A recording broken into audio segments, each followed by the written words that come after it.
नमस्कार दोस्तों, एक बार फिर स्वागत आप सभी का आपके अपने यूट्यूब चैनल स्टडी लोग पर। तो कई सारे स्टूडेंट बोल रहे थे कि सर DSML की हमें मैराथन क्लास उपलब्ध करा दीजिए। तो देखो, जो मैंने आपको मोस्ट इम्पोर्टेंट क्वेश्चन कराए थे वो सारे क्वेश्चंस मैं आज की इस मैराथन में आपको कराने वाला हूँ। एंड तक पूरी वीडियो देखनी है आपको, और कोई भी टॉपिक नहीं छोड़ना है। सारी चीज़ें अच्छे से क्लियर कराऊँगा और आपको अच्छे से समझने भी। तो पहला क्वेश्चन जो है आपका, आर्टिफिशियल इंटेलिजेंस क्या है, जिसे बोलते हैं हम शॉर्ट फॉर्म में AI, वो समझते हैं। देखो, आर्टिफिशियल इंटेलिजेंस जिसे शॉर्ट में हम AI बोलते हैं, ये एक टेक्नोलॉजी है जिसके द्वारा इंटेलिजेंट यानी कि बुद्धिमान मशीनों को बनाया जाता है जो कि इंसानों की तरह सोचती हैं। दूसरे शब्दों में कहा जाए तो AI एक मेथड है जिसका इस्तेमाल करने पर एक कंप्यूटर, रोबोट और मशीन इंसान की तरह सोचने लगता है।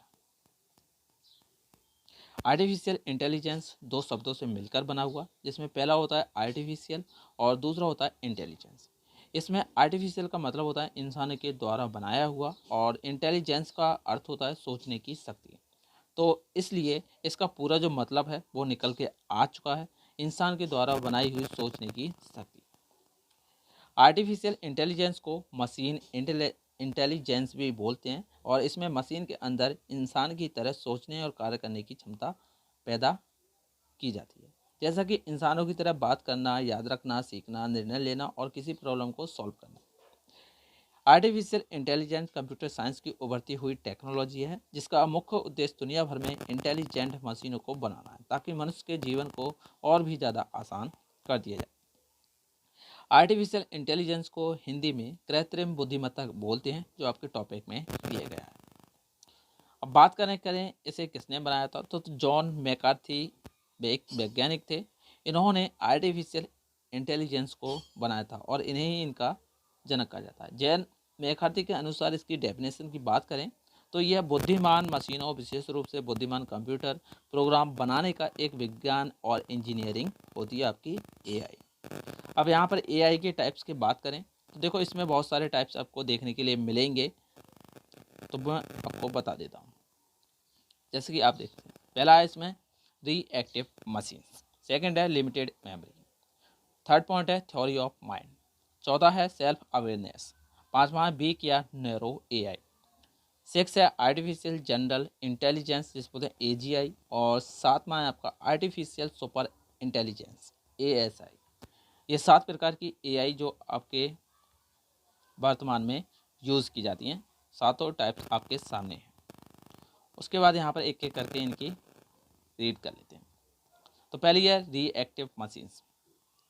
तो रिएक्टिव मशीन्स आर्टिफिशियल इंटेलिजेंस का सबसे सरल प्रकार है, और यह मशीन बेसिक कार्यों को पूरा करती है।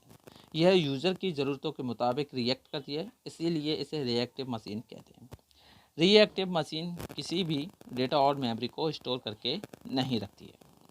रिएक्टिव मशीन केवल वर्तमान समय के कार्यों पर फोकस करती है। क्योंकि रिएक्टिव मशीन डेटा और मेमोरी को स्टोर करके नहीं रख सकती है, तो इसलिए इसका इस्तेमाल फ्यूचर यानी कि भविष्य के कामों के लिए नहीं किया जाता है। रिएक्टिव मशीन्स का सबसे अच्छा उदाहरण है आपका गूगल का AlphaGo, जो कि एक AI है। सेकंड है आपका लिमिटेड मेमोरी। देखो, लिमिटेड मेमोरी एक प्रकार का AI है जो पुराने डेटा को कुछ समय के लिए स्टोर करके रख सकता है। यह पुराने डेटा की मदद से भविष्य को प्रिडिक्ट करने की क्षमता भी रखती है। लिमिटेड मेमोरी की मदद से फ्यूचर को प्रिडिक्ट किया तो जा सकता है, लेकिन यह प्रिडिक्शन पूरी तरह से नहीं हो पाता है, क्योंकि यह प्रिडिक्शन पुराने डेटा के आधार पर किया जाता है। लिमिटेड मेमोरी का उपयोग खुद से चलने वाली कार में किया जाता है। यह कार अपनी आसपास की कार्स की स्पीड, उनके बीच की दूरी और दूसरी इन्फॉर्मेशन को स्टोर करके रख सकती हैं। इसका सबसे बेहतर उदाहरण होता है टेस्ला कार। टेस्ला कार में इसका ज़्यादातर यूज़ किया जाता है। उसके बाद यहाँ पर थर्ड है थ्योरी ऑफ माइंड, यानी कि मस्तिष्क का सिद्धांत। देखो, थ्योरी ऑफ माइंड जो है वो भी एक प्रकार का AI का टाइप्स होता है जो इंसान के स्वभाव को समझ सकता है और इंसान की तरह बातचीत भी कर सकता है। सरल शब्दों में मैं आपको समझाऊं तो थ्योरी ऑफ माइंड जो है वो इंसानों के विचारों, थॉट्स को समझकर उनसे बातें कर सकता है। जिस प्रकार दो मनुष्य आपस में बात करते हैं, ठीक उसी प्रकार थ्योरी ऑफ माइंड भी कंप्यूटर और इंसान आपस में बातें कर सकते हैं। लेकिन थ्योरी ऑफ माइंड तकनीक अभी भी पूरी तरह से डेवलप नहीं हुई है। इस तकनीक पर अभी भी रिसर्च जारी है। उसके बाद यहाँ पर है सेल्फ अवेयरनेस AI। तो देखो सेल्फ अवेयरनेस एआई जो है वो आर्टिफिशियल इंटेलिजेंस का भविष्य है। ये एआई बहुत ही ज़्यादा इंटेलिजेंट होगा और इनका खुद का इमोशन यानी कि इसमें भावनाएं, चेतना और दिमाग भी होगा। इस एआई का दिमाग इंसान से भी तेज होगा। आने वाले समय में सेल्फ अवेयरनेस की वजह से डिजिटल कंप्यूटर, रोबोट इंसानों से भी ज़्यादा इंटेलिजेंट और स्मार्ट हो जाएंगे और उस समय की जो मशीनें हैं वो सेल्फ अवेयर होंगी और सही गलत फैसलों का निर्णय जो है वो स्वयं लेने में सपोर्टेबल होंगी। हालांकि इस समय सेल्फ अवेयरनेस एआई उपलब्ध नहीं है, यह आने वाले समय में आ सकती है। उसके बाद है बीक या नैरो एआई। देखो बीक या नैरो एआई को आर्टिफिशियल नैरो इंटेलिजेंस यानी कि एएनआई भी कहा जाता है। यह एआई किसी विशेष काम को पूरा ही कर सकता है और अपनी क्षमता के आधार पर बाहर किसी दूसरे काम को नहीं कर सकता, इसलिए इसे वीक एआई बोलते हैं। वीक एआई इंसानों की तरह बिहेव नहीं कर सकती है, लेकिन पैरामीटर्स और कॉन्टेक्स्ट के आधार पर इंसानों के व्यवहार को समझ सकती है और इंसानों से बातचीत भी कर सकती है। वीक एआई जो है अपने काम को पूरा करने के लिए नेचुरल भाषा यानी कि एनएलपी को इस्तेमाल करती है। इसके अलावा वीक एआई में डेटा को स्टोर करने की क्षमता नहीं होती है। आईबीएम का बेस्ट एंड सुपर कंप्यूटर जो है वो इसका एक एग्जाम्पल है। उसके बाद यहाँ पर समझते हैं आर्टिफिशियल जनरल इंटेलिजेंस एजीआई। देखो आर्टिफिशियल जनरल इंटेलिजेंस एजीआई को मजबूत जो है वो एआई भी कहा जाता है, यानी कि स्ट्रॉन्ग एआई भी कहा जाता है। एजीआई एक जनरल इंटेलिजेंस की तकनीक है जो किसी समस्या को अपने तरीके से सुलझाने की क्षमता रखती है। एजीआई जो है एक ऐसी टेक्नोलॉजी है जो इंसानों के व्यवहार को समझ सकती है और इंसानों की तरह बिहेव भी कर सकती है। एजीआई इंसानों की तरह किसी भी काम को बड़ी आसानी से कंप्लीट कर सकती है, यानी कह सकते हैं कि जो काम इंसान कर सकता है उसी काम को एजीआई टेक्नोलॉजी भी कर सकती है। हालांकि जो एजीआई है अभी तक पूरी तरह से डेवलप नहीं की गई, लेकिन आने वाले समय में ये भी आपको देखने के लिए मिल जाएगी। उसके बाद है आर्टिफिशियल सुपर इंटेलिजेंस। देखो एएसआई जिसे शॉर्ट में बोलते हैं, एक ऐसी आर्टिफिशियल इंटेलिजेंस है जिसमें मशीन इंसानों से भी ज़्यादा बुद्धिमान होगी और वो इंसानों की तुलना में किसी काम को आसानी से और तेज़ी से भी कर सकेगी। एएसआई के पास बहुत सारी क्षमताएं होंगी, जैसे कि सोचना, पजल को सॉल्व करना, लर्न करना, प्लान करना और खुद से बातें करना। एएसआई एक काल्पनिक एआई है जो वर्तमान समय पर उपलब्ध नहीं है, लेकिन आने वाले समय में एएसआई तकनीक भी आपको देखने के लिए मिलेगी। आज के टाइम की बात करूँ तो मैंने देखो एआई के जरिए आप घर बैठे काफ़ी सारे काम कर सकते हैं अभी के टाइम में, क्योंकि चैट जीपीटी के आने से काफ़ी ज़्यादा नई चीज़ें आपको सीखने के लिए मिलेंगी और साथ ही साथ आप इस क्षेत्र में जाकर अपना भविष्य भी बना सकते हैं। एएसआई टेक्नोलॉजी के डिवाइस इंसानों से भी ज़्यादा एडवांस और मॉडर्न होंगे। एएसआई की इस तकनीक में डिवाइस सेल्फ अवेयर हो जाएंगे, जो सही और गलत का फैसला जो है खुद लेने में सक्षम होंगे। उसके बाद यहाँ पर समझते हैं आर्टिफिशियल इंटेलिजेंस के कुछ अनुप्रयोग हैं। तो सबसे पहले तो ई कॉमर्स क्षेत्र में इसका यूज ज़्यादा देखने के लिए मिलेगा, जैसे कि आपकी ऑनलाइन शॉपिंग वगैरह हो गई, अमेजोन कंपनी वगैरह, जिसे कस्टमर को प्रोडक्ट का साइज, कलर और ब्रांड पता चल जाता है, उसके में भी ये ज़्यादातर मदद करेंगी। और इसकी मदद से ऐप्स और वेबसाइट में चैटबॉट का निर्माण भी पूरा हो चुका है। आपने देखा होगा कई सारी वेबसाइट है, अमेजोन को ही ले लो तो इसका भी एक चैट बॉक्स अवेलेबल है। तो ये जो है एआई का इसका यूज़ किया गया है, तभी ये चैटबॉट आ चुका है। सेकंड है आपका शिक्षा के क्षेत्र में। देखो शिक्षा के क्षेत्र में भी आपको एआई का यूज़ देखने के लिए मिलेगा, क्योंकि आज के टाइम में काफ़ी सारे यूट्यूब जो है वो ग्राफिक्स को दिखाकर आपको पढ़ा रहे हैं, वो भी एआई की मदद से ही संभव हो पाया है। एआई के द्वारा स्टूडेंट को मार्क देना भी आसान हो जाता है, जिससे टीचर का टाइम भी बच जाता है। एआई टेक्नोलॉजी प्रोडक्टिबिलिटी और डिजिटल एजुकेशन को बढ़ावा देती है, जिसके मकसद शिक्षा को और आसान बनाना था। Easy life style. देखो एआई आने से आपको तो आराम मिल चुका है, ये तो बात पक्की है, क्योंकि इसकी मदद से आप फेस से फ़ोन को अनलॉक भी कर सकते हैं, फिंगर से आप अपने डिवाइस को भी अनलॉक कर सकते हैं और अपने घर के दरवाजों को एआई की मदद से भी अनलॉक या क्लोज भी कर सकते हैं। ह्यूमन रिसोर्स की बात करूं तो इसका इस्तेमाल ह्यूमन रिसोर्स को कम करने के लिए भी किया जाता है, ताकि प्रोडक्ट का प्रोडक्शन ज़्यादा मात्रा में किया जाए, क्योंकि मनुष्य 24 घंटे में किसी काम को नहीं कर सकता, लेकिन एआई के डिजिटल डिवाइस या मशीन 24 घंटे में काम करने की क्षमता रखती है। मेडिकल के क्षेत्र में भी इसका यूज़ किया जाता है, मरीज की बीमारी का पता लगाने के लिए और उसे ठीक करने के लिए। एग्रीकल्चर में भी इसका यूज़ किया जाता है, मिट्टी की क्वालिटी को चेक करने के लिए। मार्केटिंग की बात करें तो मार्केटिंग क्षेत्र में भी इसका यूज़ किया जाता है। प्रोडक्ट की डिमांड बढ़ने या घटने वाली जितनी भी जानकारी होती है वो एआई के जरिए की जाती है। खगोल विज्ञान में भी इसका यूज़ किया जाता है। गेमिंग के क्षेत्र में इसका यूज़ भी किया जाता है। बैंकिंग के क्षेत्र में, डाटा सिक्योरिटी के और एंटरटेनमेंट जो आपका है उसमें भी इसका यूज़ किया जाता है। ये सारे टॉपिक हैं जो आपको एग्जाम में लिख कर आने हैं। उसके बाद यहाँ पर इसकी फ़ायदों की बात करूँ, देखो कारक तो फ़ायदों की यहाँ पर टॉपिक दिए गए हैं, जैसे कि इंक्रीज एफिशिएंसी, कार्य करने की क्षमता बढ़ाने के लिए इसका यूज़ किया जाता है। ये सबसे अच्छा फ़ायदा है इसका। तो यहाँ पर थोड़ा सा पढ़ लेते हैं। आर्टिफिशियल इंटेलिजेंस इंसानों की काम करने की क्षमता को बढ़ाने में मदद करता है ताकि इंसान छोटे बड़े कार्य को आसानी से पूरा कर सके। सेकेंड है इम्प्रूव्ड वर्क फ्लो को बेहतर बनाया। वर्क फ्लो का मतलब होता है कि काम करने के तरीके को इम्प्रूव करना या उसमें सुधार लाना। तीसरा पॉइंट है लोअर ह्यूमन एरर्स रेट, गलतियां होने की कमी भी इससे कम होंगी। तो ये इसका सबसे अच्छा फायदा है। चौथा पॉइंट है डीपर डेटा एनालिसिस, यानी कि डेटा की गहराई से जांच करना। आपकी कोई भी इंफॉर्मेशन हो उसको ये बहुत आसानी से भी डीप में जाकर उसको एनालाइज कर सकता है। 24/7 सपोर्ट, एआई का आपको 24/7 सपोर्ट भी देखने के लिए मिल जाता है। परफॉर्मेंस रिपीटेटिव जॉब्स, काम को बार बार करना भी आप इससे करवा सकते हैं। फास्टर डिसीजन, तेज निर्णय लेने में भी काफ़ी ज़्यादा सक्षम है और यह सूचना को इंसान की तुलना में ज़्यादा अच्छे से तरीके से हैंडल भी कर सकते हैं। नुकसान की बात करें, देखो नुकसान की बात करें तो सबसे पहले तो ये आपको काफ़ी ज़्यादा कॉस्टली भी पड़ेगी। और सेकंड है नो क्रिएटिविटी, कोई रचनात्मक नहीं होगी, यानी कि एआई इंसानों की तरह बिहेव तो कर सकती है लेकिन इंसानों की तरह सोच नहीं सकती है। इनक्रीज इन एम्प्लॉयमेंट, बस देखो इससे बेरोजगारी की समस्या ज़्यादा बढ़ गई है आपके वर्तमान समय में।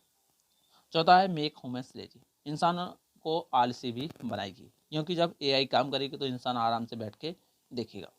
इमोशन, भावहीन नहीं है आपका एआई, इसमें कोई भी इमोशन नहीं है। 6 नंबर है कि आर्टिफिशियल इंटेलिजेंस खुद में कोई इंप्रूवमेंट नहीं कर सकती है, ये सिर्फ उतना ही काम करती है जिसको आपको प्रोग्राम में किया गया है। अब यहाँ पर बात कर लेते हैं एआई का उपयोग कौन कर सकता है। देखो एआई का उपयोग जो है डेटा साइंटिस्ट के द्वारा विभिन्न क्षेत्रों में किया जाता है। हिंदी में इसे कृत्रिम बुद्धिमत्ता कहते हैं और इसके जनक जो हैं वो जॉन मैकार्थी हैं। तो आई होप आपको ये इतना समझ में आ गया होगा। अब उसके बाद चलते हैं अगले टॉपिक के बारे में। तो यहाँ पर मैं थोड़ी सी इसके हिस्ट्री जो है, इसका इतिहास है, उसके बारे में बात कर लेता हूँ। तो वर्ष 1955 की बात है। एलन नेवेल और हर्बर्ट ए सीमन ने सबसे पहले आर्टिफिशियल इंटेलिजेंट का जो प्रोग्राम था उसे डेवलप किया था। ये दोनों वैज्ञानिक थे। इन्होंने इस प्रोग्राम का नाम रखा था लॉजिक थ्योरिस्ट रखा था। एआई शब्द का आविष्कार जो है 1956 में जॉन मैकार्थी ने किया था, जो मैंने बताया था। इसके जनक भी कहे जाते हैं। ये मोटी मोटी हेडिंग्स हैं जो आपको इसमें करनी है। वर्ष 1966 में वैज्ञानिकों ने ऐसे एल्गोरिदम को विकसित करना शुरू कर दिया जो गणितीय समस्या को हल कर सकते हैं। इसी वर्ष में जोसेफ वाइजेनबॉम के द्वारा पहले चैटबॉट का आविष्कार किया था जिसका नाम रखा था एलिसा। 1966 में पहला चैटबॉट बना था, ये आपको याद रखना है। 1972 में जापान के द्वारा पहला बुद्धिमान ह्यूमन रोबोट था, वो बनाया था जिसका नाम रखा था बेबोट 1। 1980 में एआई इंटेलिजेंस एक्सपर्ट के साथ आया था। एक्सपर्ट सिस्टम इंसान की तरह सोचने और निर्णय लेने में सक्षम था।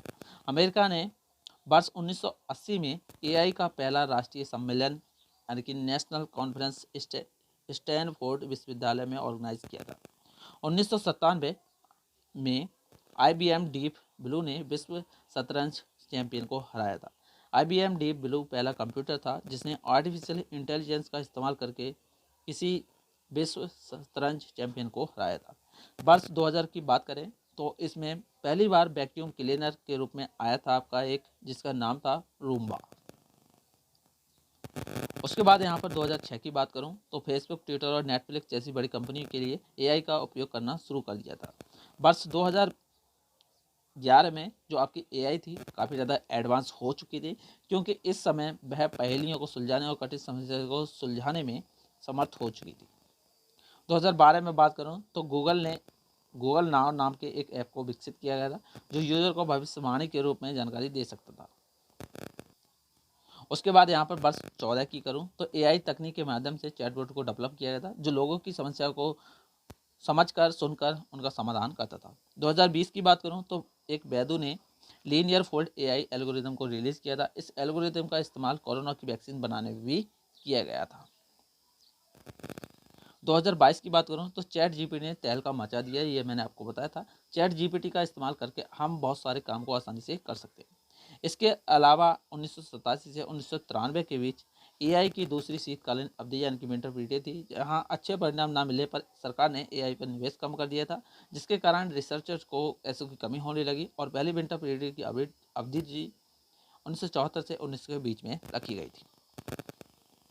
तो ये आपको अच्छी तरह से समझ में आ गया होगा। उसके बाद यहाँ पर एक एजेंट वाला ऑप्शन क्वेश्चन जो है वो मैं और समझाता हूँ, उसके बाद आगे बढ़ते हैं। तो यहाँ पर हम समझते हैं एजेंट इन आर्टिफिशियल इंटेलिजेंस, मतलब एजेंट क्या है एआई के अंदर। तो देखो, एआई में एजेंट एक ऐसी एंटिटी होती है जो सेंसर की मदद से अपने इन्वायरमेंट यानी कि जो उसका वातावरण है उसको अच्छी तरह से निरीक्षण करता है और इस निरीक्षण के आधार पर वो कार्य करता है। एक एजेंट जो है वो कुछ भी हो सकता है जो सेंसर के माध्यम से अपने वातावरण को ऑब्जर्व कर सके और किसी कार्य को पूरा कर सके। एजेंट इंसान की तरह सोच सकता है, समझ सकता है और निर्णय भी ले सकता है। दूसरे शब्दों में कहा जाए तो एक एजेंट जो है वो एक ऐसी एंटिटी होती है जो अपने आसपास की चीज़ों के साथ इंटरेक्ट करती है। एक एजेंट जो है निर्णय लेने के लिए या किसी काम को पूरा करने के लिए या फिर पुराने या नए डेटा को आपस में तुलना करने के लिए उसके बाद ये डिसीजन भी ले सकता है। एक एआई सिस्टम का निर्माण जो है एजेंट और उसके वातावरण के द्वारा होता है। एजेंट सेंसर के माध्यम से वातावरण को समझता है और एक्चुएटर के माध्यम से किसी कार्य को परफॉर्म करता है। एक एआई एजेंट में ज्ञान, विश्वास, इरादा जैसे मानसिक गुण होते हैं जो इसे एक मनुष्य की तरह बनाते हैं। एआई में एजेंट का मुख्य उद्देश्य चीज़ों को समझना और काम को करना होता है, जैसे कि आप यहाँ पर देख सकते हैं। अब यहाँ पर एजेंट के एग्जाम्पल दिए गए। तो पहला तो इसका यही है कि सॉफ्टवेयर एजेंट। सॉफ्टवेयर एजेंट वह एजेंट होते हैं जो स्क्रीन पर आउटपुट को डिस्प्ले करते हैं और इस एजेंट के पास की स्ट्रोक्स, फाइल, कंटेंट और रिसीव नेटवर्क वगैरह होते हैं।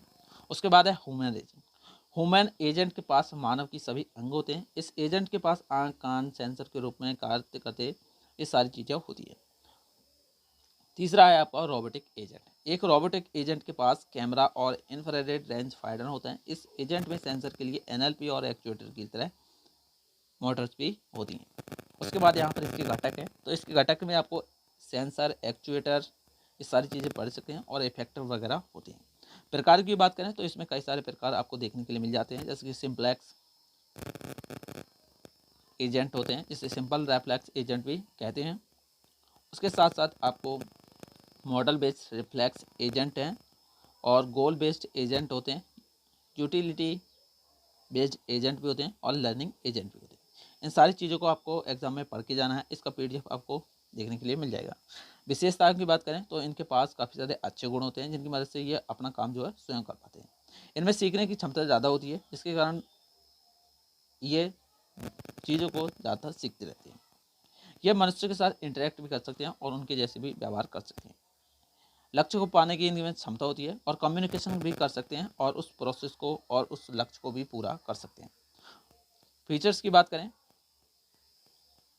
तो आर्किटेक्चर और एजेंट फंक्शन, एजेंट प्रोग्राम वगैरह इसमें फीचर्स होते हैं। उपयोग की बात करें तो नेविगेशन एक्सेस को बढ़ाने के लिए, कंपनी की प्रोडक्टिविटी बढ़ाने के लिए, प्रोडक्टिविटी बढ़ाने में भी इनका ऑफिस वगैरह में यूज़ किया जाता है। मैंने आपको बता दिया है एआई का यूज़ कहाँ कहाँ किया जाता है। ये सारी चीज़ें हैं जो आपको समझाना है। उसके बाद अगले टॉपिक की ओर बढ़ते हैं। समय ज़्यादा नहीं है, आपकी मैराथन क्लास जो है काफ़ी ज़्यादा लेट भी हो सकती है। उसके बाद आपका अगला टॉपिक है मशीन लर्निंग क्या है। देखो, मशीन लर्निंग जो है वो एक एआई का टाइप्स है जिससे मशीन अपने एक्सपीरियंस और डेटा की मदद से अपने आप सीखता है और चीज़ों को प्रेडिक्ट भी कर सकता है। दूसरे शब्दों में कहा जाए तो मशीन लर्निंग एक स्टडी है जो कंप्यूटर को खुद से लर्न करने की क्षमता प्रदान करता है। जैसे हम इंसान चीज़ों को अपने अनुभव से सीखते हैं, वैसे ही मशीन या कंप्यूटर बिना इंसान की मदद से खुद से सीखते हैं। मशीन या कंप्यूटर की खुद से लर्न करने की एबिलिटी यानी कि काबिलियत को ही मशीन लर्निंग कहा जाता है। मशीन लर्निंग का आविष्कार जो है वो 1959 में आर्थर श्यूमेल एक वैज्ञानिक थे, उन्होंने इसका आविष्कार किया था। मशीन लर्निंग की मदद से मशीन भविष्यवाणी करती है और बहुत ही महत्वपूर्ण डिसीजन को भी ले लेती है। मशीन लर्निंग कंप्यूटर साइंस की एक ऐसी ब्रांच है जो मशीन को ये क्षमता प्रदान करती है कि वह अपना काम खुद से ही कर पाए और खुद से ही अपने आप को डेवलप कर सके। मशीन लर्निंग मशीन मनुष्य को सोचने की तरह कार्य प्रदान करती है, समझने और सीखने में सपोर्टेबल होती है ताकि सिस्टम या मशीन मनुष्य की तरह ही काम कर सके। मशीन लर्निंग में कंप्यूटर या मशीन को बेहतर बनाने के लिए एल्गोरिदम का प्रयोग किया जाता है जो सिस्टम को सोचने और समझने की क्षमता प्रदान करता है। इसका एल्गोरिदम जो है बहुत ही कार्यों में किया जाता है, जैसे कि मशीन हो गया, मेडिसिन हो गया, ईमेल फिल्टरिंग हो गया, स्पीच रिकॉग्नाइजेशन हो गया, कंप्यूटर विजन वगैरह वगैरह। उसके बाद यहाँ पर इसके टाइप्स की बात करें तो इसमें आपको कई सारे टाइप्स भी देखने के लिए मिल जाते हैं, जैसे कि आपके सिलेबस में दिया गया है। सुपरवाइज्ड है, अनसुपरवाइज्ड है, सेमी सुपरवाइज्ड है और एक रेनफोर्समेंट भी होता है। तो एक एक करके चारों के बारे में आपको समझा देता हूँ। तो सुपरवाइज्ड क्या है, पहले तो ये समझते हैं। देखो, सुपरवाइज्ड लर्निंग जो है वो मशीन लर्निंग का प्रकार है जिसमें लेवल्ड डेटा का इस्तेमाल मशीन को ट्रेनिंग यानी कि प्रशिक्षण देने के लिए किया जाता है। इसमें मशीन डेटा सेट्स को समझने के लिए लेवल्ड डेटा का इस्तेमाल मॉडल को क्रिएट करने के लिए करता है।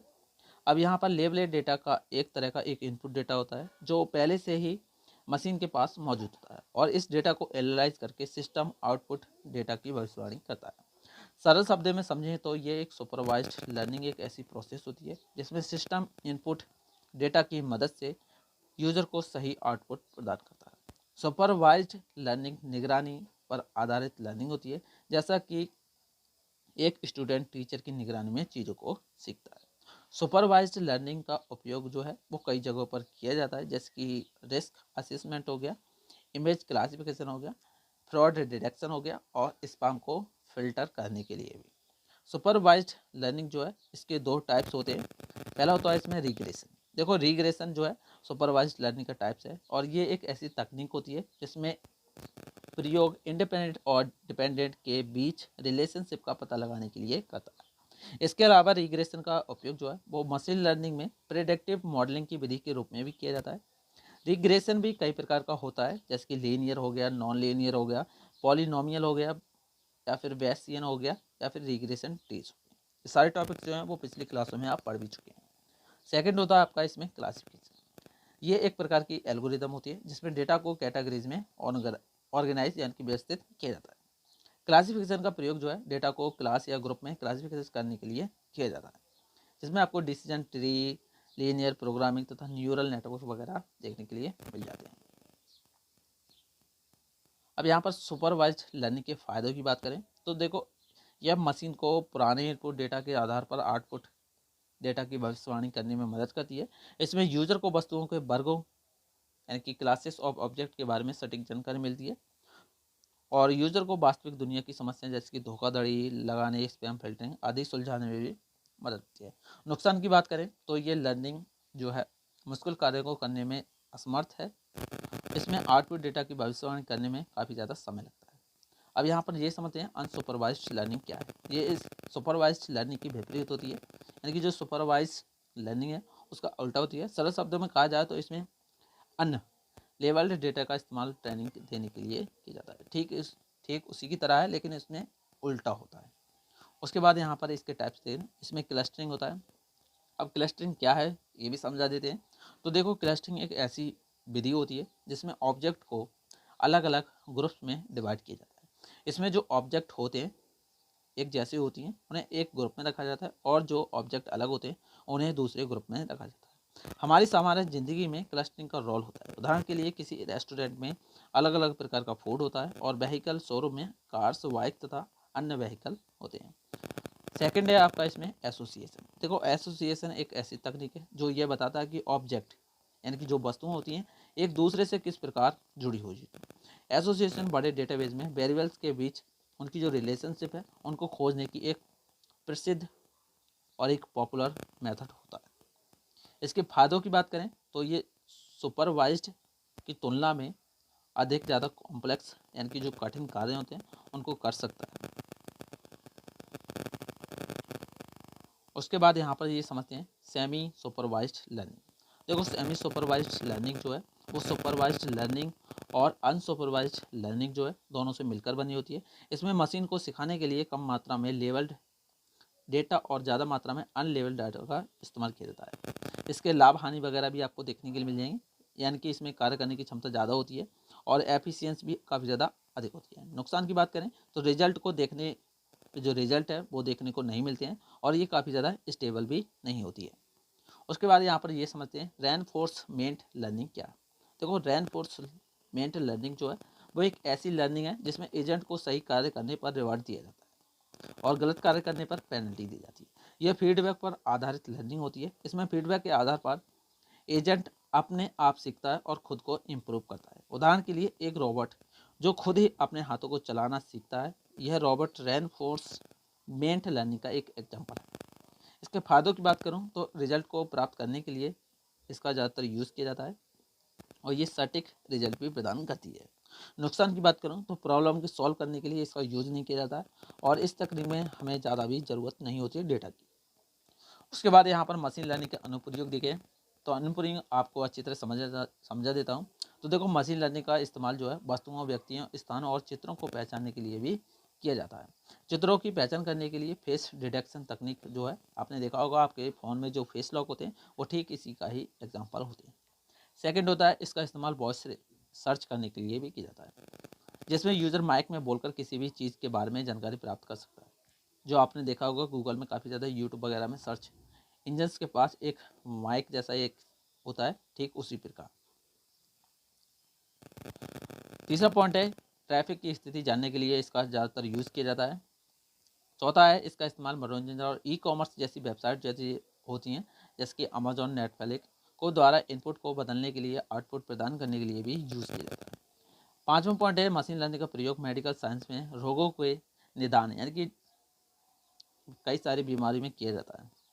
छठा पॉइंट है मशीन लर्निंग का उपयोग जो है वो स्टॉक मार्केट में शेयर की भविष्यवाणी करने के लिए भी किया जाता है।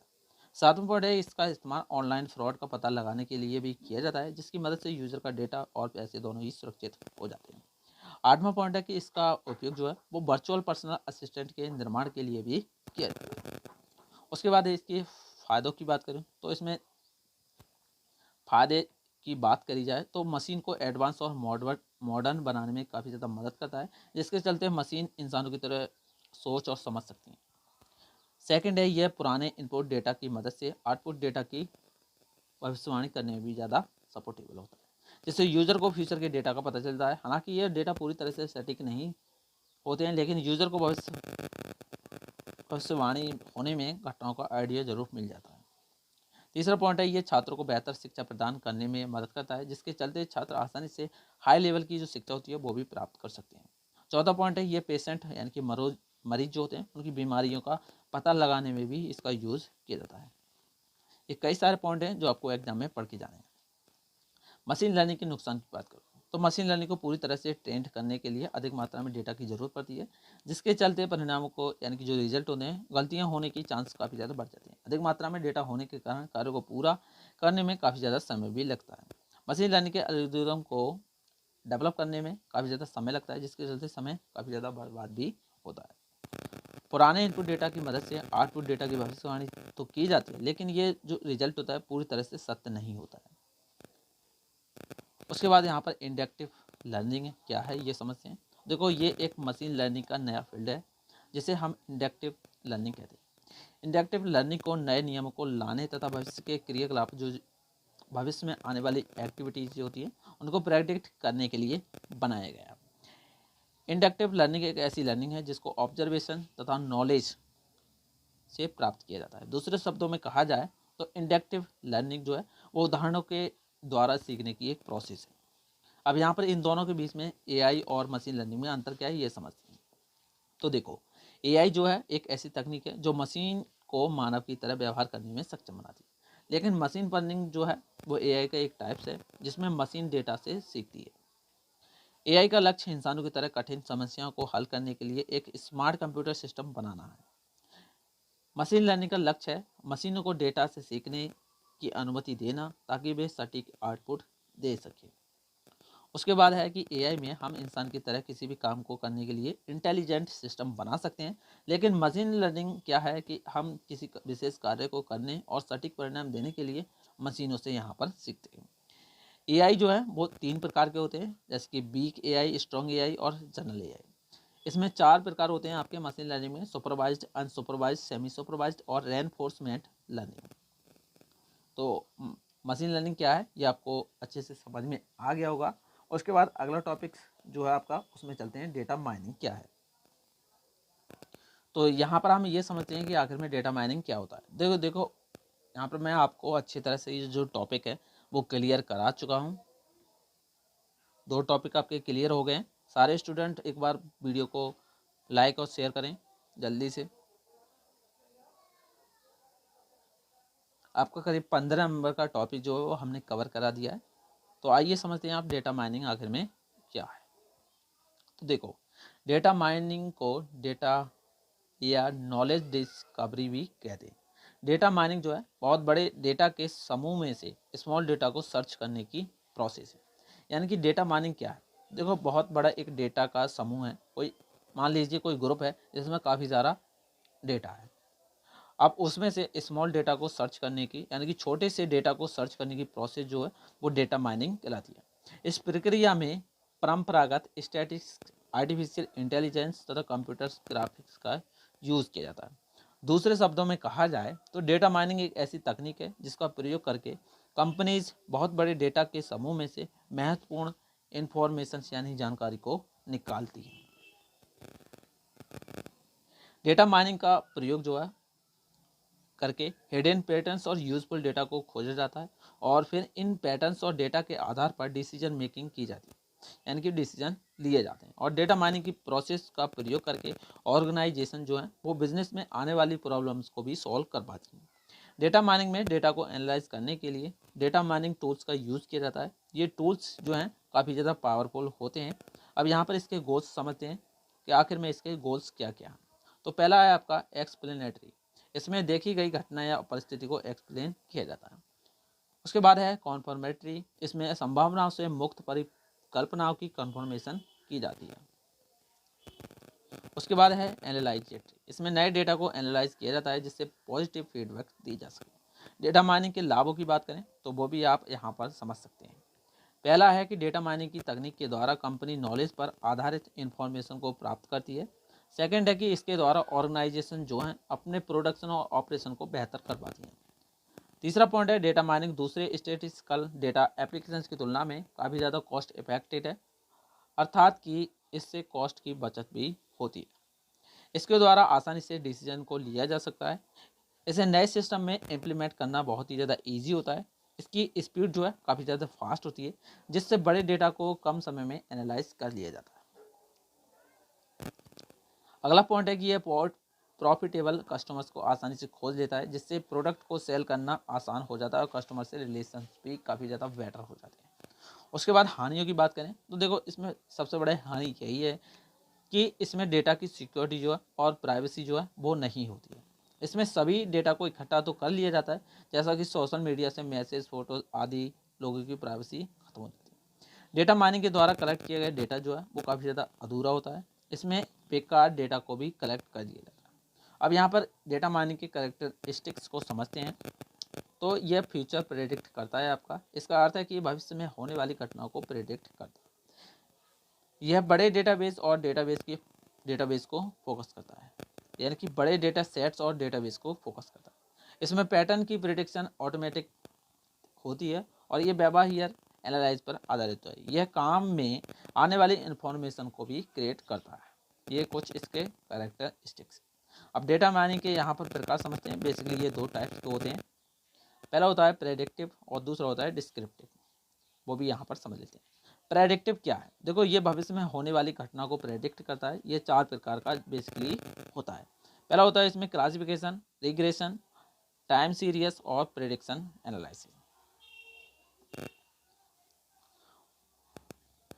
उसके बाद समझते हैं डिस्क्रिप्टिव। इसका प्रयोग जो है वो डेटा को उपयोगी इन्फॉर्मेशन में बदलने के लिए किया जाता है। ये भी 4 प्रकार के होते हैं, जिसमें आपका होता है क्लस्टरिंग, समराइजेशन, एसोसिएशन और सीक्वेंस डिस्कवरी एनालिसिस। तो अच्छी तरह से आपको ये समझ में आ गया होगा डेटा माइनिंग आखिर में क्या होता है। उसके बाद समझते हैं इसके एप्लीकेशन, यानी कि कहाँ कहाँ इसका यूज़ किया जाता है। देखो हेल्थ केयर यानी कि स्वास्थ्य के क्षेत्र में भी इसका यूज़ देखने के लिए मिलेगा, मार्केट के क्षेत्र में भी कर सकते हैं, एजुकेशन के क्षेत्र में, और फ्रॉड को यानी कि जो फ्रॉड वगैरह होते हैं उनको डिटेक्ट करने भी इसका यूज़ किया जाता है। इसके बाद समझते हैं डेटा प्री प्रोसेसिंग क्या है, जिसे हम डेटा प्रोसेसिंग भी कहते हैं।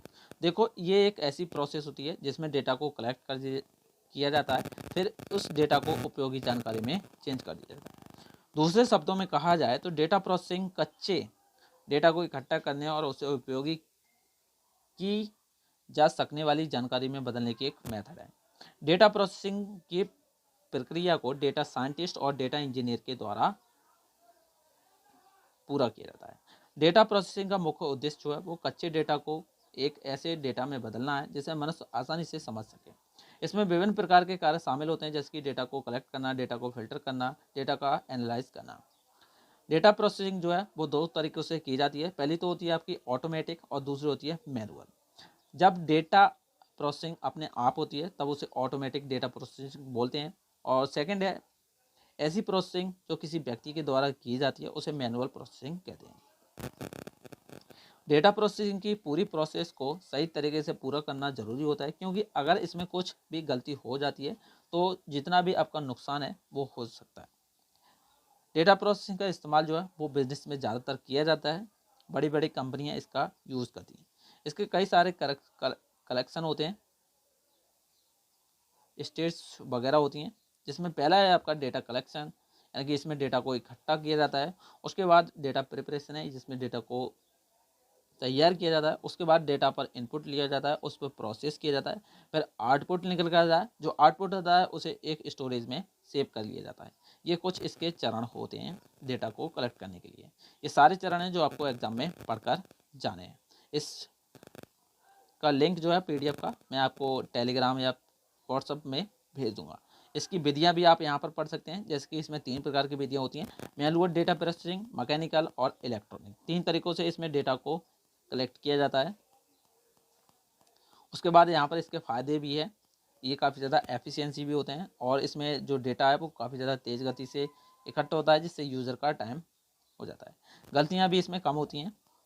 नुकसान की बात करें तो इसमें ज़्यादातर 3 ही नुकसान दिए गए कि इसमें काफ़ी ज़्यादा बिजली की खपत ज़्यादा होती है, और अधिक मात्रा में स्टोरेज की ज़रूरत भी पड़ती है, और ये काफ़ी ज़्यादा महंगी भी होती हैं। इसके टाइप्स की बात करें तो business data processing, scientific data processing, real time data processing, कई सारे प्रोसेसिंग वगैरह होती हैं इसमें 3 प्रकार की। और प्रयोग की बात करें उपयोग की तो बैंकिंग क्षेत्र में, एजुकेशन में, ट्रांजैक्शन में, हॉस्पिटल में, स्टॉक मार्केटिंग में इनका यूज़ ज़्यादातर किया जाता है। अभी आपने समझा कि डेटा प्रोसेसिंग क्या है, अब समझते हैं कि डेटा प्री प्रोसेसिंग क्या है। तो देखो डेटा प्री प्रोसेसिंग जो है वो डेटा माइनिंग की एक तकनीक है, जिसका प्रयोग जो है वो रॉ डेटा को महत्वपूर्ण और प्रभावी यानी कि फॉर्मेट में बदलने के लिए यूज़ किया जाता है। रियल वर्ल्ड में जो डेटा होता है वह अक्सर इनकम्प्लीट यानी कि अधूरा होता है, नॉइजी होता है और इनकॉन्स्टेंट होता है। इनकम्प्लीट का मतलब होता है कि उसमें एट्रीब्यूट्स की कमी होती है, नॉइजी का मतलब है कि इसमें एरर्स होती हैं, और इनकॉन्स्टेंट का अर्थ है कि डेटा में विसंगतियां और डेटा डुप्लीकेट होता है। कुछ स्टेप्स होते हैं इसे कंप्लीट करने के लिए, जैसे कि डेटा क्लीनिंग हो गया, डेटा ट्रांसफॉर्मेशन हो गया, और डेटा रिडक्शन हो गया। क्लीनिंग में क्या होता है कि जो डेटा होता है उसमें कुछ पार्ट्स जो होते हैं वो मिसिंग होते हैं, और इसके लिए डेटा क्लीनिंग की आवश्यकता पड़ती है। इसके अंतर्गत आपको मिसिंग डेटा, नॉइजी डेटा को हैंडल किया जाता है। मिसिंग डेटा की बात करें तो जब डेटा में से कुछ डेटा मिसिंग होता है तो उसको हम निम्नलिखित प्रकार से हैंडल कर सकते हैं, टपल्स को इग्नोर करके और मिसिंग वैल्यूज़ को फिल करके। नॉइजी डेटा जो होता है वो एक यूजलेस यानी कि बेकार डेटा होता है, तथा इसे मशीन के द्वारा इंटरप्रेट नहीं किया जाता है। दोषपूर्ण यानी कि काफ़ी ज़्यादा फॉल्ट होते हैं इसमें, और इसी तरह से इसमें कई सारे तरीके होते हैं इनके ज़रिए से, और कहते हैं बाइंडिंग के जरिए, रिग्रेशन और क्लस्टरिंग के जरिए।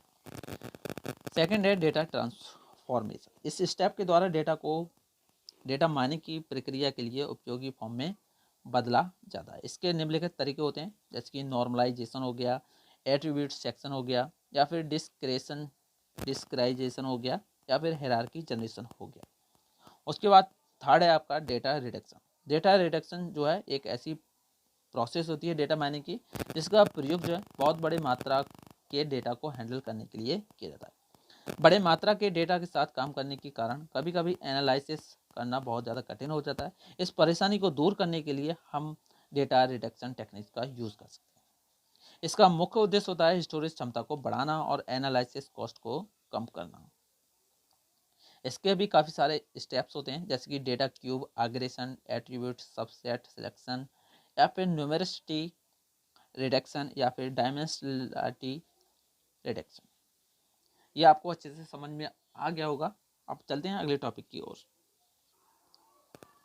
इसके बाद समझते हैं कि डेटा साइंस क्या है और ये कैसे वर्क करता है और इसमें कौन कौन सी चीज़ें हैं जो ज़्यादातर होती हैं। तो एंड तक आपको देखिए। तो देखो, डेटा साइंस आपने अक्सर नोटिस किया होगा, जब भी आप यूट्यूब पर किसी चैनल को बार बार देखते हैं तो उससे रिलेटेड वीडियो जो है वो आपको ऑटोमेटिकली रिकमेंडेड होने लगती हैं, यानी कि उस यूट्यूब से रिलेटेड वीडियो आपको ज़्यादातर देखने के लिए मिलती है।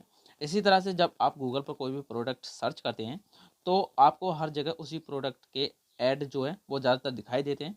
अब ये सवाल आता है, ये कैसे संभव है? आखिर गूगल पर सर्च किए गए प्रोडक्ट के बारे में हमें फेसबुक और इंस्टाग्राम और अमेजन पर कैसे पता चलता है? देखो, ये सब कमाल है आखिर डेटा साइंस का।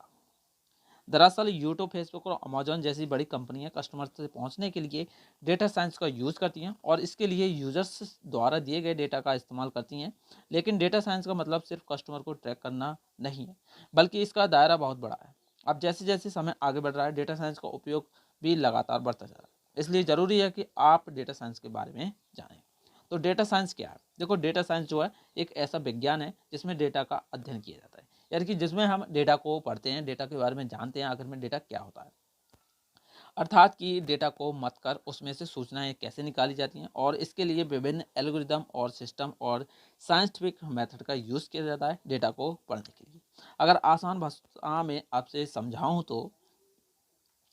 तो ई वेस्ट से सोना निकालना जैसा ये होता है, यानी कि बहुत सारे स्ट्रक्चर और अनस्ट्रक्चर्ड डेटा को कलेक्ट करके विभिन्न प्रोसेस से गुजारा जाता है और उसमें से नॉलेज और इंसाइट को अलग करके विभिन्न कार्यों में इस्तेमाल किया जाता है। उसमें से खराब और सही डेटा को यूज़ किया जाता है। आमतौर पर डेटा साइंस का इस्तेमाल जो है वो बिग डेटा को स्टडी करने, उसे व्यवस्थित करने और काम की सूचनाएं निकालने के लिए यूज़ किया जाता है।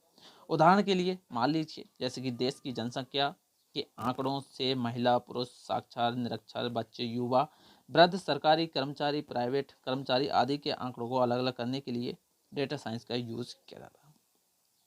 इसके अलावा विभिन्न कंपनियां अपने प्रोडक्ट को बेहतर बनाने, सेल्स बढ़ाने और नए कस्टमर को जोड़ने के लिए डेटा साइंस का इस्तेमाल करती हैं, और इस डेटा को स्टडी करने के लिए डेटा साइंस का उपयोग करती हैं, ताकि वे जान पाएँ कि उनके प्रोडक्ट्स लोगों को कितने पसंद आ रहे हैं और उनमें क्या क्या सुधार किए जा सकते हैं ताकि कस्टमर उनके साथ कनेक्ट हो सके। अब यहाँ पर ये समझते हैं कि डेटा साइंस आखिर में काम कैसे करता है। तो अब ये सवाल आता है कि डेटा साइंस कैसे काम करता है, तो समझ लीजिए। ये एक पेचीदा प्रोसेस है, यानी कि एक ऐसी प्रोसेस है जिसमें आपको ज़्यादा समझाने की ज़रूरत नहीं है। मान लीजिए कि एक कचरे का बहुत बड़ा ढेर है जिसमें कुछ हेरे हैं, यानी कि डायमंड्स हैं, और आपको उन्हें अलग करना है, कूड़े में से अलग करना है। आप क्या करेंगे? जाहिर है, सबसे पहले कचरे के छोटे छोटे ढेर बनाएंगे और फिर एक एक ढेर में से थोड़ा थोड़ा कचरा निकालेंगे, उसे खलाएंगे, यानी कि उसे खगोलेंगे, उसमें से जो हीरे हैं उन्हें मिलेंगे, वो आप रख लेंगे और उन्हें अलग करते जाएंगे और कचरे को अलग करते जाएंगे। इस तरह से सारे कचरे को प्रोसेस करके उसमें से हीरे निकाल लेंगे, है ना? बस इसी तरह डेटा साइंस काम करता है।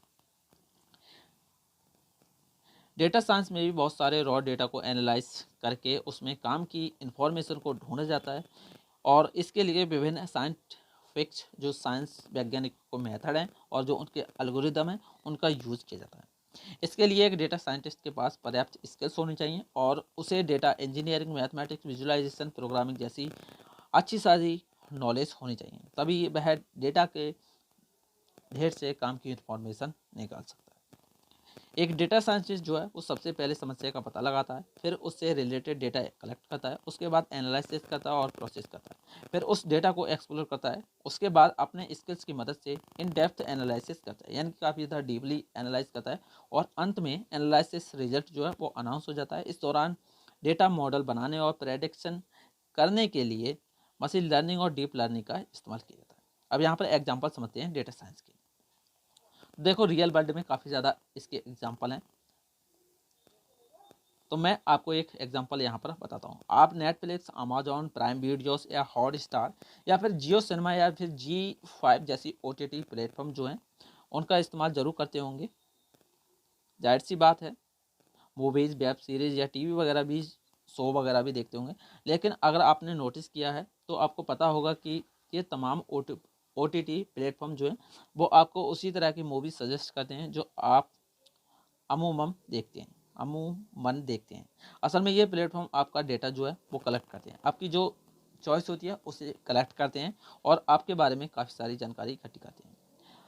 आप किस तरह की फिल्में देखना पसंद करते हैं, यानी कि कॉमेडी, एक्शन, ड्रामा, सस्पेंस या सस्पेंस फिक्शन, आपको किस तरह की फिल्में पसंद हैं, उसी जेनर की फिल्में आपको ये सजेस्ट करता है। ये सब डेटा साइंस की मदद से ही संभव होता है।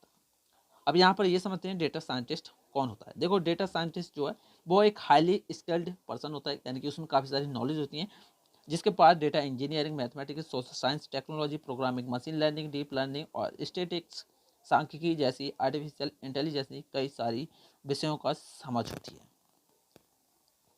उसके बाद यहाँ पर डेटा साइंस के महत्वपूर्ण तत्वों की बात करूँ तो इसमें आपका सांख्यिकी है। सांख्यिकी आपके टॉपिक में दिया है तो मैं ये भी समझा। देखो सांख्यिकी जो है सबसे महत्वपूर्ण घटक है और ये डेटा साइंस का एक जरूरी कंपोनेंट है। इसका इस्तेमाल जो है वो सेट में मौजूद जितने भी संख्यात्मक डेटा होता है उसको एनालाइज करने में किया जाता है। जैसे कि मान लीजिए फ़ोन नंबर और प्राइसेस और इनकम आदि के आंकड़े प्रेजेंट करने के लिए हम सांख्यिकी का उपयोग करते हैं, इसलिए यह डेटा साइंस का सबसे खास हिस्सा होता है। उसके बाद है मशीन लर्निंग, जो मैंने आपको बताया था। मशीन लर्निंग जो है एक AI का पार्ट है जिसका इस्तेमाल डेटा साइंस में भी किया जाता है। मशीन लर्निंग के इस्तेमाल से बिग डेटा को एनालाइज करना काफ़ी ज़्यादा ईजी होता है, क्योंकि इसकी मदद से मशीनें जो है वो खुद से ही डेटा को एनालाइज करके रिजल्ट दे देती हैं। इसके लिए पहले एक डेटा मॉडल तैयार किया जाता है और उसे अच्छी तरह से ट्रेन किया जाता है। उसके बाद है डीप लर्निंग। देखो डीप लर्निंग एक तरह की एडवांस मशीन लर्निंग है जो कि AI का ही एक पार्ट होती है। डीप लर्निंग की मदद से मशीनों में इंसान की तरह सोचने और समझने की, एक्ट करने की क्षमता डेवलप हो जाती है। लेकिन अगर डेटा साइंस की बात करें तो डीप लर्निंग जो है वो इन डेप्थ डेटा एनालिसिस के लिए डीप लर्निंग का यूज़ करती है, अर्थात मशीनों की मदद से डेटा को एनालाइज करती है। आमतौर पर स्ट्रक्चर्ड डेटा को प्रोसेस करने के लिए मशीन लर्निंग का यूज़ किया जाता है, लेकिन अनस्ट्रक्चर्ड जो डेटा होता है उसे कॉम्प्लिकेटेड डेटा के डीप लर्निंग का उपयोग किया जाता है, क्योंकि डीप लर्निंग की मदद से अनस्ट्रक्चर्ड डेटा को बिना इंसानी मदद के ईजिली प्रोसेस किया जाता है। अब यहाँ पर समझते हैं डेटा साइंस लाइफ साइकिल। तो देखो डेटा को एनालिसिस करने और उसे वैल्यूएबल इंफॉर्मेशन निकालने के एक प्रोसेस होती है आपकी लाइफ साइकिल, जिसे डेटा साइंस लाइफ साइकिल के नाम से जानते हैं। अब यहाँ पर कई सारी प्रोसेस होती हैं, वो यहाँ पर हम समझते हैं। जैसे कि पहले होती है प्रॉब्लम आइडेंटिफिकेशन, यानी कि प्रॉब्लम को पहचानना, अर्थात समस्या का पता लगाना। इसे बिजनेस अंडरस्टैंडिंग भी कहा जाता है, क्योंकि इसके लिए बिजनेस को एक एक पहलू को समझना पड़ता है और प्रॉब्लम की जड़ तक पहुंचना होता है। इसलिए ये काफ़ी मुश्किल होता है, खासकर तब जब आप सक्सेसफुल बिजनेस मॉडल के लिए स्ट्रेटजी बनानी है। डेटा को कलेक्ट कर देता है दूसरे चरणों में, यानी कि डेटा को कलेक्ट, ये सबसे महत्वपूर्ण स्टेप होता है, क्योंकि आगे की पूरी प्रोसेस जो है वो इसी पर निर्भर करती है। इसलिए विभिन्न स्रोतों से डेटा को कलेक्ट करती है। उसके बाद है आपका डेटा क्लीनिंग और प्रोसेसिंग। डेटा कलेक्ट करने के बाद बारी आती है अगले चरण की, जिसमें होता है डेटा प्रिपरेशन। यह एक महत्वपूर्ण चरण है जिसमें डेटा को एनालिसिस के लिए तैयार किया जाता है, अर्थात पहले से ही इकट्ठा डेटा होता है उसको क्लीन किया जाता है और उसमें मौजूद जितनी भी कमियां होती हैं उन्हें दूर किया जाता है। उसके बाद है आपका एक्सप्लोरेटरी डेटा एनालिसिस। देखो ये डेटा प्रोसेसिंग के बाद की एक प्रोसेस होती है जिसे हम बोलते हैं EDA। ये एक महत्वपूर्ण चरण है जिसमें प्रोसेस किए हुए डेटा का इन डेप्थ एनालिसिस किया जाता है, यानी कि तमाम डेटा फीचर्स और डेटा प्रॉपर्टीज़ का गहराई से अध्ययन किया जाता है और डेटा में मौजूद पैटर्न्स और वैल्यूएबल इंसाइट खोजने के लिए डेटाबेस को विजुअल किया जाता है। उसके बाद है मॉडल बिल्डिंग एंड एवोल्यूशन। देखो डेटा एनालिसिस के बाद बारी आती है मॉडल बिल्डिंग तथा एवोल्यूशन। इस चरण में पिछले चरण के डेटा को 2 सेट्स में डिवाइड कर दिया जाता है, एक ट्रेनिंग सेट और दूसरा होता है टेस्टिंग सेट। ट्रेनिंग सेट का इस्तेमाल मॉडल को ट्रेन करने के लिए किया जाता है और टेस्टिंग सेट में हम डेटा को टेस्ट करते हैं।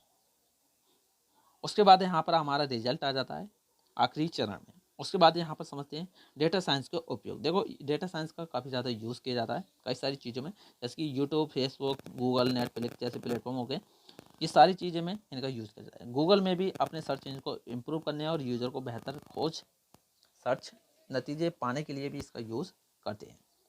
गूगल असिस्टेंट हो गया या फिर ड्राइवरलेस कार्स हो गई, उनमें भी इनका यूज़ किया जाता है। और ओला वगैरह जो होती हैं, यूबर वगैरह, इनमें भी इसका यूज़ किया जाता है। इसके कुछ टूल्स होते हैं, जैसे कि इसका पहला टूल्स है पाइथन, आर प्रोग्रामिंग, एसक्यूएल और हडूप। इस कई सारी चीज़ें जो आपको इसमें देखने के लिए मिलती हैं। तो आई होप आपको डेटा साइंस अच्छी तरह से समझ में आ गया होगा और कई सारे क्वेश्चन जो हैं आपके इसमें कवर हो चुके हैं। चलिए अब चलते हैं अगले टॉपिक की ओर। इसके बाद है आपका KNN एल्गोरिदम क्या है। देखो के नियरेस्ट नेबर इसे बोलते हैं और KNN जो एल्गोरिदम है एक बहुत ही सिंपल मशीन लर्निंग एल्गोरिदम है, यानी कि ये एक मशीन लर्निंग की एल्गोरिदम जो होती हैं उन्हीं का एक ये टाइप होती है जो सुपरवाइज्ड मशीन लर्निंग पर आधारित जो डेटा को क्लासिफाई करने का काम करती है। KNN की मदद से हम किसी भी नए इनपुट डेटा की कैटेगरी को बता सकते हैं और वह किस कैटेगरी में बिलोंग करती है ये भी हम इसमें बता सकते हैं। इसको हम रिग्रेशन के लिए भी उपयोग में ला सकते हैं, परंतु इसका ज़्यादातर जो इस्तेमाल है वो क्लासिफिकेशन प्रॉब्लम को सॉल्व करने के लिए किया जाता है। KNN एल्गोरिदम एक सुपरवाइज्ड मशीन लर्निंग एल्गोरिदम है, इसलिए इसमें मॉडल को तैयार करने के लिए लेवल डेटा का इस्तेमाल किया जाता है और फिर जब भी कोई नया अनलेवल्ड डेटा इस KNN मॉडल को दिया जाता है तो वह उसे ट्रेनिंग के दौरान दिए गए लेवल्ड डेटा की मदद से नए अनलेवल डेटा को आसानी से क्लासिफाई कर पाता है। KNN एल्गोरिदम को लेजी लर्निंग एल्गोरिदम भी कहा जाता है क्योंकि इसमें एल्गोरिदम को सिखाने के लिए पहले से डेटा की ज़रूरत पड़ती है और उसके बाद भी एल्गोरिदम कोई डिसीजन ले पाती है। आवश्यकता क्यों पड़ी इसकी वो भी मैं आपको इसको बता देता हूँ। तो इसकी ज़रूरत इसलिए पड़ती क्योंकि जो हमारा जो डेटा होता है उसकी कैटेगरी होती है उनको डिफाइन करने में काफ़ी ज़्यादा समय लगता था और ये उसको ज़्यादा पता करने में भी ज़्यादा टाइम लगा देता था। कार्यविधि की बात करूं तो कार्यविधि आप यहां पर देख सकते हैं कि इसके अंदर सबसे पहले एक वेरिएबल के की कोई एक वैल्यू कंसीडर कर लेते हैं। यहां पर के की वैल्यू नियरेस्ट नेबर की संख्या बताएगा और यहां पर हम कोई ओल्ड वैल्यू के की वैल्यू कंसीडर करेंगे जिससे एल्गोरिथम को डिसीजन लेने में आसानी होती है। ये आप यहाँ पर डायग्राम भी देख सकते हैं। ये फ़ायदे नुकसान है जो भी आप यहाँ पर अपनी क्वेश्चन बैंक से वगैरह से पढ़ सकते हैं। उसके बाद यहाँ पर सोशल नेटवर्किंग जो टॉपिक है वो और मैं आपको बता देता हूँ। क्लस्टरिंग मैंने आपको अभी बताई थी। बकाया जो क्वेश्चन है आप कंप्लीट